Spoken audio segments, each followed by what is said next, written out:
الحمد لله نحمده ونصلي ونسلم على رسوله الكريم. أما بعد فأعوذ بالله من الشيطان الرجيم. بسم الله الرحمن الرحيم. محمد رسول الله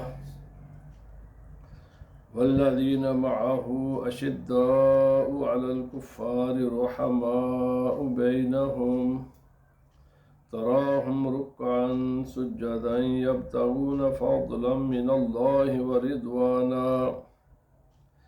سيماهم في وجوههم من أثر السجود ذلك مثلهم في التوراة ومثلهم في الإنجيل كزرع أخرج شطأه فآزر فاستغلظ فاستوى على سوقه يعجب الزراع ليغيظ بهم الكفار. وعد الله الذين آمنوا وعملوا الصالحات منهم مغفرة وأجرا عظيما.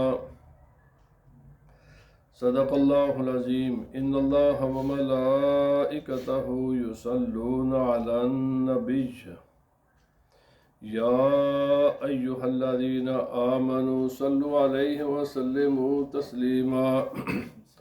اللهم صل على سيدنا ومولانا محمد وعلى آله وأصحابه سيدنا ومولانا محمد مبارك وسلم عليه.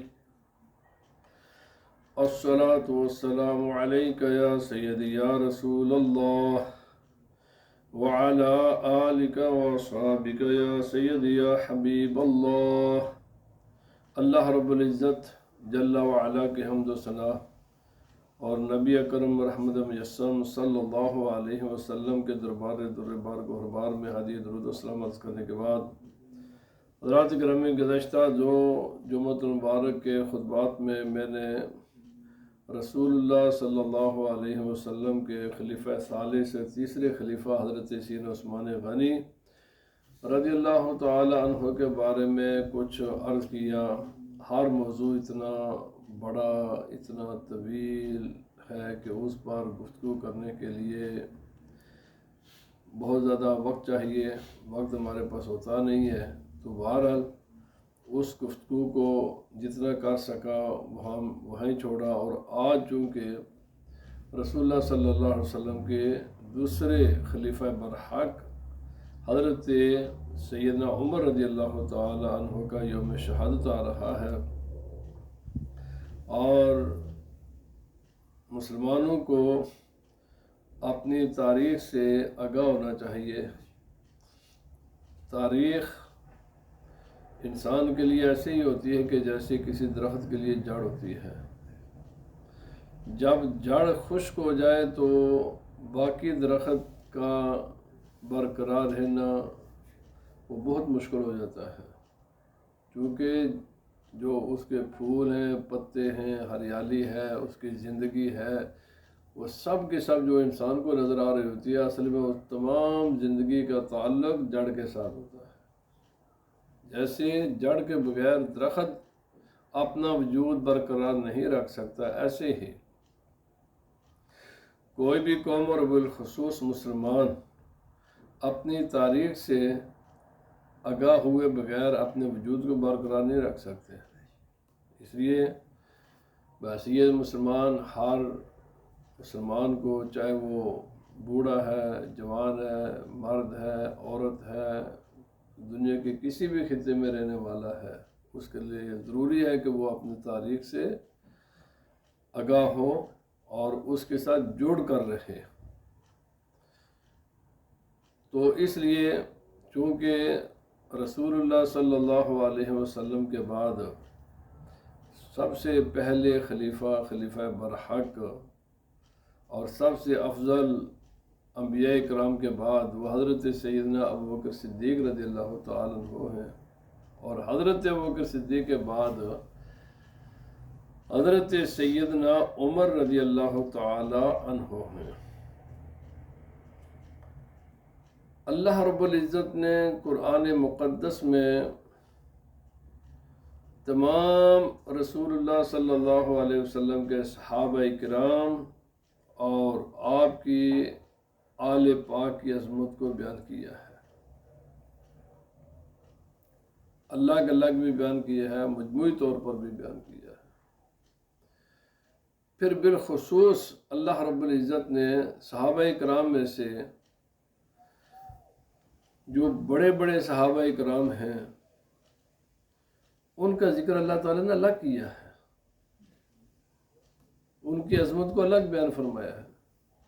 یہ جو میں نے آج آیت کریمہ پڑھی ہے، اس میں وہی اسی ترتیب کے ساتھ اللہ تعالیٰ نے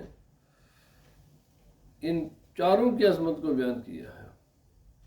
اللہ پاک نے فرمایا، اور یہ صرف یہ آیت نہیں، اس کے علاوہ بھی بہت سی آیتیں، بات ہے کہ اگر ایک بھی آیت ہوتی تو اللہ کا حکم ہے وہ کافی تھی، لیکن اللہ تعالیٰ نے مختلف مقامات پر ان سب کے عظمتوں کو، شانوں کو، ان کے فضائل کو بیان کیا ہے قرآن پاک میں۔ قرآن پاک اللہ تعالیٰ کی ابدی کتاب ہے، تو ان کی فضیلتیں قرآن پاک میں بیان کر کے اللہ تعالیٰ نے تمام قسم کے جو لوگوں شکوک و شبہات پھیلاتے ہیں ان کو ختم کر دیا ہے۔ رب کائنات فرمایا محمد الرسول اللہ، محمد صلی اللہ علیہ وسلم اللہ کے رسول ہیں۔ پہلی بات یہ ہے۔ ایک مقام پر اللہ پاک نے فرمایا یاسین والقرآن الحکیم انک لمن المرسلین، فرمایا قرآن حکیم کی قسم ہے کہ آپ اللہ کے رسول ہیں۔ یعنی اگر دنیا والے نہ مانے تو اس سے کوئی فرق نہیں پڑتا، وہ دنیا والوں کے تو رسول ہے نہیں ہے جی، وہ رسول ہیں خدا کے، تو جس کے رسول ہیں اسی نے کہا کہ یہ میرے رسول ہیں۔ اور کئی مقامات پر قرآن پاک میں اللہ تعالیٰ نے رسول اللہ صلی اللہ علیہ وسلم کی نبوت و رسالت کا اعلان کیا ہے کہ یہ میں نے ان کو بھیجا ہے، میں نے ان کو رسول بنا کر بھیجا ہے، یہ میرے نمائندہ ہے، یہ زمین پر میرے خلیفہ ہیں، یہ میرے نائب ہیں، میری جو بھی بات ہوگی ان کے ذریعے نافذ ہوگی، میں ان سے بات کروں گا، یہ تم سے بات کریں گے۔ فرمایا محمد الرسول اللہ، محمد صلی اللہ علیہ وسلم اللہ کے رسول ہیں۔ اور یہ یہاں پر یہ بھی یاد رکھیں، رسول تھے نہیں ہیں، وہ رسول ہیں۔ ایک مقام پر اللہ پاک نے فرمایا ما ارسلناک الا کافۃ للناس بشیرا ونذیرا، ہم نے آپ کو ساری کائنات کے انسانوں کے لیے رسول بنا کر، بشیر و نذیر بنا کر بھیجا ہے۔ آپ صرف عربیوں کے رسول نہیں ہیں، آپ پوری نسل انسانیت کے پیغمبر ہیں۔ کوئی امیر ہے یا غریب ہے، کالا ہے یا گورا ہے، کوئی کسی نسل کے ساتھ اس کا تعلق ہے، کوئی اس کا رنگ ہے، کوئی وہ زبان بولتا ہے، کسی بھی جغرافیائی خطے میں وہ رہتا ہے، اس سے کوئی غرض نہیں ہے۔ نبی صلی اللہ علیہ وسلم سب کے رسول ہیں۔ کیوں کہ جس خدا نے یہ کائنات بنائی ہے اسی نے انہیں اپنا نمائندہ بنایا ہے۔ فرمایا والذین معہ اشداء علی الکفار، اور صرف یہ نہیں ہے کہ نبی پاک صلی اللہ علیہ وسلم اللہ کے رسول ہیں، بلکہ انہیں جو نبی پاک صلی اللہ علیہ وسلم کے صحابہ جو اللہ نے عطا کیے ہیں نا، جو صحابہ کرام ہیں، کبھی بھی انسانی تاریخ میں ایسا نہیں ہوا کہ ایک وقت میں ایک خطہ زمین پر ہر انسان کمال سے کمال ہو، اعلیٰ سے اعلیٰ ہو۔ فرمایا ہم نے جو تمہارے صحابی بنائے ہیں، جن کو تمہاری صحبت کے لیے ہم نے جن کو چنا ہے، تم نے انہیں اپنا دین ان تک پہنچانا، وہ آگے پوری کائنات میں پھیلائیں گے۔ تو ان کی اللہ تعالیٰ نے عظمت بیان فرمایا والذین معہ، جو آپ کے ساتھی ہیں۔ اب معہ میں سب سے پہلے حضرت سیدنا ابوبکر صدیق رضی اللہ تعالیٰ عنہ، اس لیے 4 افراد سب سے پہلے، خواتین میں سب سے پہلے حضرت خدیجہ رضی اللہ تعالی عنہ، بالغ مردوں میں سب سے پہلے حضرت سیدنا ابوبکر صدیق رضی اللہ تعالی عنہ سب سے پہلے ساتھی ہیں، اور بچوں میں سب سے پہلے حضرت مولا علی، حضرت علی شیر خدا رضی اللہ تعالی عنہ پہلے۔ غلاموں میں حضرت بلال اور حضرت زید بن حارثہ یہ سب سے پہلے ہیں۔ تو جو آپ اور حضرت ابوبکر صدیق رضی اللہ تعالیٰ عنہ یہ وہ ہیں کہ جو ڈے 1 سے لے کر رسول اللہ صلی اللہ علیہ وسلم کے ساتھ رہے اور پوری زندگی اسی طرح ساتھ رہے کہ جیسے سایہ انسان کے ساتھ رہتا ہے، جیسے سایہ انسان سے الگ نہیں ہوتا، ہمیشہ ان آدمی کے ساتھ ہے۔ حضرت ابوبکر صدیق رضی اللہ تعالیٰ عنہ ہمیشہ نبی پاک صلی اللہ علیہ وسلم کے ساتھ رہے، ہمیشہ۔ سفر ہے، حضر ہے، کچھ بھی ہے، اور پھر یہ سنگت ایسی ہے کہ نبی پاک صلی اللہ علیہ وسلم کا کوئی 2-2.5 سال پہلے وصال ہوا، اور اس کے بعد حضرت ابوبکر رضی اللہ تعالیٰ عنہ کا وصال ہوتا ہے۔ اللہ تعالیٰ نے حضرت ابوبکر صدیق کے لیے جو برزخی زندگی ہے اس میں بھی جدائی کو پسند نہیں کیا، وہ بھی نبی علیہ وسلم کے ساتھ ہیں آج۔ اور پھر جب یہ قیامت کے قریب اٹھائے جائیں گے، حدیث پاک نبی علیہ وسلم فرمایا میں اور ابوبکر صدیق اکٹھے اٹھیں گے اور جنت میں بھی اکٹھے ہی داخل ہوں گے۔ یعنی یہ ایک ایسی سنگت ہے، ایسی رفاقت ہے کہ جو ڈے 1 سے ہے، اور یہ عبدالآباد تک نبی پاک صلی اللہ علیہ وسلم کی رفاقت ہے۔ اس دنیا کی زندگی میں بھی ہے، برزخی زندگی میں بھی ہے، اس کے بعد کی زندگی میں بھی ہے۔ والذین معہ، اس آیت کریمہ میں مفسرین فرماتے معاو سے مراد، معاو کا مصداق کے اول حضرت ابوبکر صدیق ہے، کیونکہ جتنی رفاقت حضرت ابوبکر صدیق رضی اللہ تعالیٰ عنہ کو نبی صلی اللہ علیہ وسلم کے اصل ہے، ایسی رفاقت کسی کو بھی نہیں ہے۔ مثلا حضرت خدیجہ رضی اللہ تعالیٰ عنہ آپ کی زوجہ محترمہ ہے، اول پہلے قدیم ترین مسلمانوں میں سے پہلے، لیکن قبر میں برزخی زندگی جو اس وقت ظاہری ہے وہ آپ کی قبر انور مکہ معظمہ میں ہے، رسول اللہ صلی اللہ علیہ وسلم مدینہ طیبہ میں ہے، حالانکہ قدیم الاسلام ہے۔ حضرت علی شیر خدا رضی اللہ تعالیٰ عنہ قدیم الاسلام میں، لیکن رسول اللہ صلی اللہ علیہ وسلم مدینہ منورہ میں ہیں، حضرت علی کوفہ میں، آپ کی شادی وہاں ہوئی تھی۔ ایسے ہی باقی، یعنی یہ جو معاہو کا لفظ ہے نا، اس کا مصداق کمل ترین، اس کا مصداق وہ ایک ہی شخصیت ہے۔ اچھا وہاں تو حضرت سیدنا عمر رضی اللہ تعالیٰ عنہ کی بھی قبر انور ہے، نبی صلی اللہ علیہ وسلم کے ساتھ ہے، ان کو بھی نہیں یہ کہا جا سکتا۔ وجہ کیا ہے؟ آپ آخرت کے اعتبار سے تو نبی پاک صلی اللہ علیہ وسلم کے ساتھ ہیں، لیکن ابتدا کے ساتھ اعتبار سے نہیں ہے ساتھ، کیونکہ آپ 6 سال بعد اعلان نبوت کے 6 سال بعد آپ نے اسلام قبول کیا ہے۔ یعنی ایسی معیت جو اول تا آخر اور عبدالآباد تک ہے، اسی لیے مفسرین نے فرمایا اس آیت کا مصداق صرف حضرت ابوبکر صدیق کی ذات ہے، آپ کے سوا اور کوئی بھی نہیں ہے۔ اور میں نے ابھی ساری تفصیلات کر دی۔ فرمایا والذین معہ اشداء علی الکفار، جو نبی پاک صلی اللہ علیہ وسلم کے ساتھ والے ہیں وہ کافروں پر بہت سخت ہوتے ہیں، سخت ہیں۔ فرمایا اس اشداء علی الکفار سے مراد اور اس کے مصداقی اتم حضرت سیدنا عمر رضی اللہ تعالی عنہ کی ذات ہے۔ کیوں؟ مفسرین نے فرمایا کیوں، کیسے؟ فرمایا اس لیے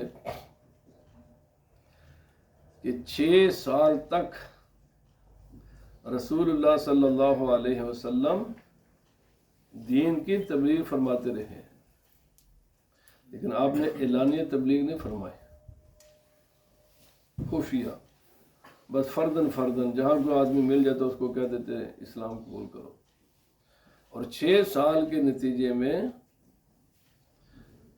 40 کا عدد ابھی پورا نہیں ہوا تھا کہ مسلمان کو اسلام قبول کرتے، یہ 40 سے لیس تھے، 40 سے لیس تھے۔ اور پھر نمازیں بھی، اللہ کی عبادت بھی مسلمان کرتے تو وہ چھپ چھپا کر کیا کرتے تھے، اوپنلی خانہ کعبہ میں جا کر جماعت کے ساتھ مل کر نہیں عبادت ہوتی تھی، نہ تبلیغ اوپنلی اعلانیہ، نہ اللہ کی بارگاہ میں سجدہ اوپنلی کیا جاتا تھا، چھپ چھپا کر ہوتا تھا یہ معاملہ۔ اب رسول اللہ صلی اللہ علیہ وسلم نے خدا جانتے تھے، جو کیونکہ عرب میں یہ جتنے خلفاء راشدین ہیں نا، یہ سارے کے سارے، کیونکہ حضرت علی تو خیر بچے تھے، جن کا معاملہ اسلام ہی سے شروع ہوتا ہے، اس وقت تو ان کی حیثیت ایک اتنی نہیں تھی، لیکن حضرت ابوبکر صدیق رضی اللہ تعالیٰ عنہ، آپ نبی پاک صلی اللہ علیہ وسلم سے پیدائش میں جتنا وقفہ ہے نا وصال میں، اتنے وقفہ ہے پیدائش میں، چونکہ دونوں کی عمر ایک جیسی ہے۔ 2.5 سال نبی پاک صلی اللہ علیہ وسلم کے بعد پیدا ہوئے، یعنی نبی صلی اللہ علیہ وسلم ایج کے اعتبار سے، دنیا میں آنے کے اعتبار سے 2.5 سال پہلے ہیں، اور حضرت ابوبکر صدیق رضی اللہ تعالیٰ عنہ 2.5 سال بعد ہیں۔ اب یہ جوان تھے، 38 سال تقریباً عمر تھی، 37.5 سال عمر تھی، تو یہ اسلام سے پہلے بھی عرب میں ان کی بہت بڑی حیثیت تھی، حضرت ابوبکر صدیق کی، بڑے بڑے فیصلے اور قوموں کے ساتھ، باقی یہ ان کو مانے ہوئے لوگوں میں سے نا، وہ میرا وہ موضوع نہیں ہے، یعنی یہ نہیں کہ یہ اسلام کے بعد کوئی بڑی شخصیت ہے، بھائی اسلام سے ابھی اعلان نبوت، اعلان اسلام سے پہلے بھی یہ عرب کی بڑی شخصیت ہے، تجارت کے اعتبار سے تھے، سیاسی اعتبار سے، ہر اعتبار سے ایک بڑی شخصیت تھے آپ۔ انہیں میں حضرت عمر رضی اللہ تعالیٰ عنہ یہ عرب کے بڑی شخصیات میں سے ایک ہیں، بڑی شخصیات میں سے، کیونکہ دیت کے فیصلے کرنا، بڑے بڑے قتل و غارت کے فیصلے کرنے، اور قوموں کے درمیان سفارت کاری، اور بڑے بڑے جنگوں کے فیصلے کرنا، اور اس میں عرب قبائل کے درمیان معاملات کو طے کرنا، یہ حضرت عمر کیا کرتے تھے۔ اسلام قبول کرنے سے پہلے بھی یہ عرب کے ایک معروف ترین انسان تھے، مشہور ترین انسان تھے، اور پھر بہادر تھے، جسمانی اعتبار سے بھی بہت توانا تھے یہ۔ اور دوسرا آدمی تھا عرب میں، اس کی بڑی حیثیت تھی، ابو جہل، مشہور ہے، ابو الحکم، حکم کا حد کرتے تھے اس کو۔ 6 سال کے نتیجے میں 40 لوگ بھی مسلمان نہ ہوئے، تو رسول اللہ صلی اللہ علیہ وسلم، بلکہ الٹا اگر کسی کافر کو پتہ چل جاتا کہ کوئی چھپ چھپا کر بھی عبادت کر رہا ہے، اسے تکلیف دیتے، پتہ چل جاتا کوئی مسلمان ہو گیا، سخت تکلیف انہیں دیتے۔ تو رسول اللہ صلی اللہ علیہ وسلم نے دعا فرمائے، یہ ساری دعائیں یہاں بھی ہیں، کہ یا اللہ پاک، ایک حدیث پاک میں یہ ہے کہ یا اللہ پاک ان دونوں میں سے کسی ایک کو اسلام قبول کرنے کی تو توفیق عطا فرما، کہ ان میں سے کوئی، کیونکہ دو عرب کے بڑے لوگ ہیں، جب یہ اسلام قبول کریں گے نا تو باقی عرب ان کے پیچھے اسلام قبول کر لے گا۔ لیکن ایک حدیث پاک میں ہے کہ نبی پاک صلی اللہ علیہ وسلم نے یہ نہیں کہا کہ یا تو ابو جہل مسلمان ہو جائے یا عمر مسلمان ہو جائے، نو، بلکہ فرمایا صرف عمر مسلمان، کیونکہ عمر جب مسلمان ہو گیا تو پھر عرب کے لیے اسلام قبول کرنا آسان ہو جائے گا، کیونکہ یہ عرب کی بڑی شخصیات میں سے ایک شخصیت ہے۔ وہ میں اسلام قبول کرنے کا واقعہ وقت بہت قلیل ہے، نہیں وہ آپ خود پڑھ لیے، لیکن میں جو بات کرنا چاہتا ہوں وہ یہ ہے کہ نبی پاک صلی اللہ علیہ وسلم سارے کے سارے صحابہ کرام تمام، یہ وہ عظمت ہے سیدنا عمر رضی اللہ تعالیٰ عنہ کی کہ جس میں 1,00,000 یا کئی ہزار صحابہ کرام بھی اس عظمت میں شامل نہیں ہیں، یہ صرف ایک ہی شخصیت ہے۔ تمام صحابہ کرام رسول اللہ صلی اللہ علیہ وسلم کے مرید ہیں، یعنی انہوں نے نبی پاک کو مانگا ہے، یا اللہ ہمیں نبی پاک کا عطا کر دے، مرید ہیں، رسول اللہ کے چاہنے والے، مانگنے والے، قبول کرنے والے اسلام سے۔ حضرت عمر رسول اللہ کی مراد ہیں، ان کے علاوہ نبی پاک صلی اللہ علیہ وسلم نے کسی کو بھی خدا سے مانگ کر مسلمان نہیں کیا کہ ان کو مسلمان کر، یہ مراد رسول صرف حضرت عمر رضی اللہ تعالیٰ عنہ۔ اب جب یہ مسلمان ہوئے، وہ میں بات نہیں کیسے مسلمان ہوئے، وہ ایک لمبا قصہ ہے، بخاری شریفہ کی اس حدیث کی کتاب میں موجود ہے۔ پہلا دیکھو نا، یہ اشدھا کا معاملہ ہے، اور یا وجہ کہ سختیاں بھی کبھی کبھی اچھی ہوتی ہیں، اشدھا علی الکفار، لیکن کافروں پر جیسے آج ساڈے جرنل نہیں بنے دے اپنے پر سخت، اگلے دوسرے کے لمے پی جاندے نے، نیتنیاہو تے ٹرمپ اگے لمے تے اپنے کشمیریاں پر چڑھ جوڑ دے نے، کدے تحریک لبیک پر، کدے تحریک انصاف پر، کدے کسی پر۔ یہ ایسے نہیں ہے بھائی، یہ خود اسلام کی تعلیم کے مخالف ہو، اپوزٹ ہے یہ راستہ۔ قرآن پاک نے کئی مقام پر یہ بیان کیا مسئلہ، دوسروں کے لیے سخت ہونا ہے، اپنوں کے لیے نرم بن کر رہنا ہے۔ حضرت عمر رضی اللہ تعالیٰ نے جب اسلام قبول کیا نا جی، تو جب اسلام قبول کیا تو نعرہ پورے مکے کی وادی میں گونجا، صحابہ اکرام خوش ہو گئے ان کے اسلام پر، اور ان کے اسلام پر قرآن کی آیت نازل ہوئی ہے، یا ایھا النبی حسبک اللہ ومن اتبعک من المؤمنین، محبوب اب تیرے لیے کوئی غم کی گھڑیاں ختم ہو گئیں، اب تمہارے لیے اللہ اور مومن، پوری مومن امت کو، یہاں مومن سے مراد صرف حضرت عمر ہے، اور پوری امت مل کر بھی فرمایا وہ کچھ نہیں کر سکتے جو صرف میرا اکیلا عمر کرے گا، یعنی جماعت کو، پوری جماعت کو قرار، ایک فرد کو پوری جماعت خدا نے قرار دیا ہے، اور آپ نے کر کے دکھایا ہے۔ ہزاروں لاکھوں کروڑوں انسان وہ کام نہیں کر سکے جو اکیلے سیدنا عمر رضی اللہ تعالیٰ عنہ نے کیا تھا۔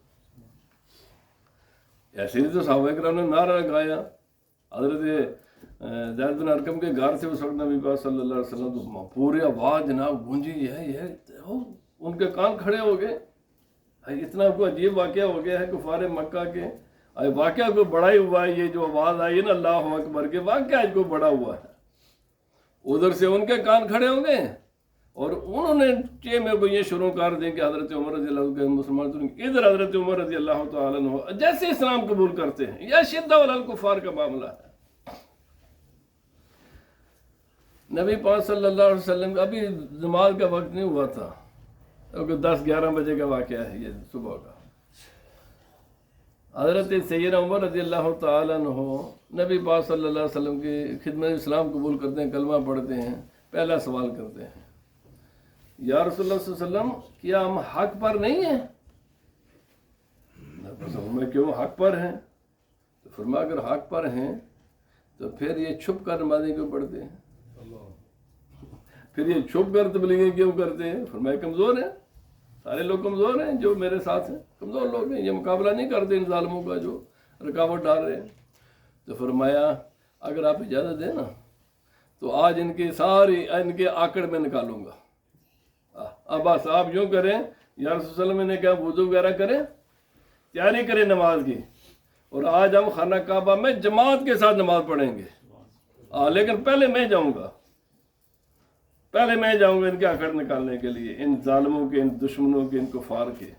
بڑے بڑے سردار تھے بیٹھے ہوئے مکہ معظمہ میں، خانہ کعبہ کے ساتھ جناب ٹیکیں لگا کر بیٹھے ہوئے تھے۔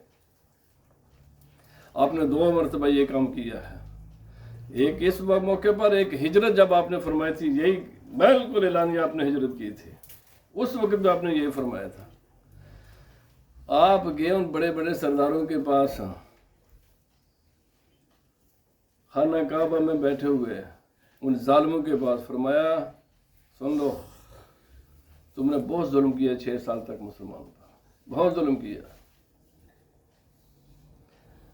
آج میں تمہیں یہ بتانے کے لیے آیا ہوں کہ میں عمر ہوں، تم مجھے جانتے ہو، عمر نے اسلام قبول کر لیا ہے، اب وہ مسلمان ہو گیا ہے۔ جس نے اپنی بیوی کو بیوہ کرنے کا جس کا شوق ہے نا وہ سامنے آ جائے، یا جس کو اپنے بچوں کو یتیم کرنے کا شوق ہے نا وہ آ جائے۔ باقی آپ نے ایسے ایک خطبہ دیا، فرمایا ہم پڑھنے لگے خانہ کعبہ میں جماعت کے ساتھ نماز، وہاں پر یہ سارے کمزور مسلمانوں میں ہوگا، نبی صلی اللہ علیہ وسلم جماعت کریں گے یہاں پر، تو جس کی جرت ہے نا اس سے پہلے تمہیں میں وارن کرنے کے لیے آیا ہوں، میں تمہیں بتانے کے لیے، اگر کسی نے چون چاں کی نا تو ابھی میرے ساتھ کر لے، ورنہ میں تمہارا وہ حشر کروں گا کہ تم اس کو برداشت نہیں کر سکو گے۔ یہ فاروق کا جو لفظ ہے نا، یہ نبی پاک صلی اللہ علیہ وسلم نے ان کو لقب دیا تھا کہ اس دن سے پہلے تو پتہ نہیں تھا نا کہ کون مسلمان ہے کون کافر ہے، چونکہ مکس سے چھپ چھپا کر یہ ساری باتیں ہو رہی تھی، تو پھر فاروق فرمایا تو نے آ کر حق اور باطل میں لائن ڈرا کر دی ہے کہ یہ کفر ہے، یہ اسلام ہے، یہ حق ہے، یہ باطل ہے۔ اور پھر اس کے بعد چونکہ 40ویں مسلمان ہیں، تاریخ اسلام میں ہے وہ دن تھا کہ جب آپ نے مسلمانوں کی حمایت کے لیے اپنی ساری قوت کو استعمال کیا، تو فرماتے ہیں کہ اس دن کے بعد اسلام دنیا میں پھیلتا ہی چلا گیا ہے۔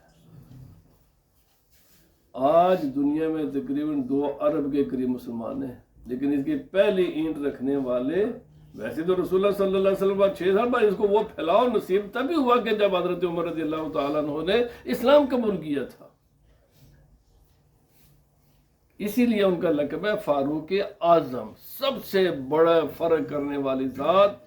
یہ قرآن پاک بھی ہے نا فرقان، حضرت عمر رضی اللہ تعالیٰ عنہ کا لقب ہے فاروق، لیکن صرف فاروق نہیں، فاروق اعظم، جنہوں نے سچ اور جھوٹ کے درمیان، کفر اور اسلام کے درمیان، حق اور باطل کے درمیان واضح لائنیں ڈرا کر دیں۔ اور پھر یعنی نبی پاک صلی اللہ علیہ وسلم نے ان کے بارے میں جو کچھ فرمائی حدیثیں انشاءاللہ میں عرض کروں گا، تو اللہ پاک نے فرمایا اشداء علی الکفار، سخت تو سارے ہی ہیں پر ایسی سختی کفار پر کسی نے بھی نہیں کی جیسے، اور اسلام کے حق میں ناروا سختی نہیں بھائی، ظالم کے خلاف سخت، ظلم کے خلاف سخت ہونا۔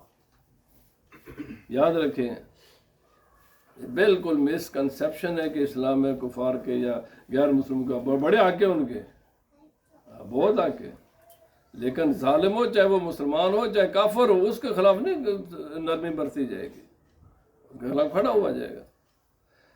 تو حضرت عمر رضی اللہ تعالیٰ عنہ نے یہ الاشداء علی الکفار کا مصداق اسی لیے مفسرین نے فرمایا کہ حضرت عمر رضی اللہ تعالیٰ عنہ کی ذات ہے۔ اچھا پھر دیکھیں جیسے خلافت ہے نا، پہلے خلیفہ حضرت ابوبکر صدیق، پھر خلیفہ حضرت عمر، پھر حضرت عثمان غنی، پھر حضرت علی مولا علی، قرآن پاک میں اسی ترتیب کے ساتھ خدا نے ان کا ذکر کیا ہے۔ اور پھر مفسرین نے یہ فرمایا کہ اس کا مصداق کون ہے، اس کا مصداق کون ہے، اس کا مصداق کون ہے۔ ان کی جیسی ان کی حضرت عثمان غنی نرم طبیعت کے تھے لیکن بڑے سخی تھے، وہ میں بیان کر چکا ہوں، قرآن پاک میں اس کو بیان بھی ایسے کیا۔ حضرت علی رضی اللہ تعالیٰ بہت عبادت گزار تھے، ان کو بیان بھی ایسے کیا، جو جس کی شانیں تھیں، جس نے جو بعد میں خلافت میں جیسے جیسے انہوں نے کردار ادا کیا، قرآن پاک نے ایسے ہی بیان کیا ہے۔ رسول اللہ صلی اللہ علیہ وسلم نے فرمایا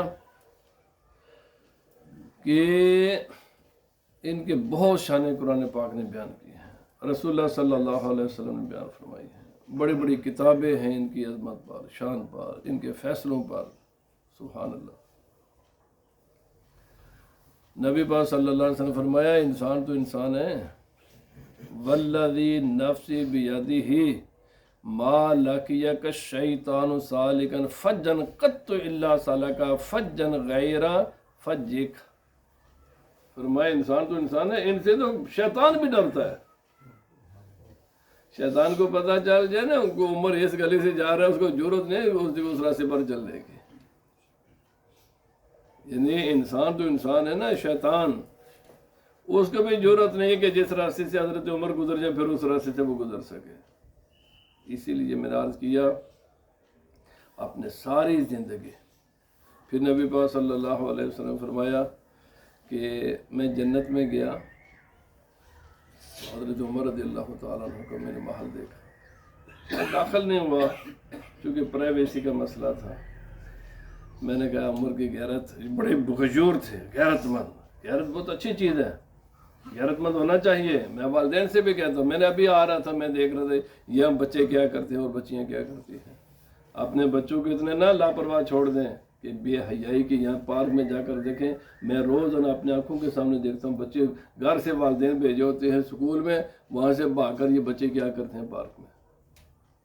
اب ان بچوں پر نظر رکھنا والدین کی ذمہ داری ہے.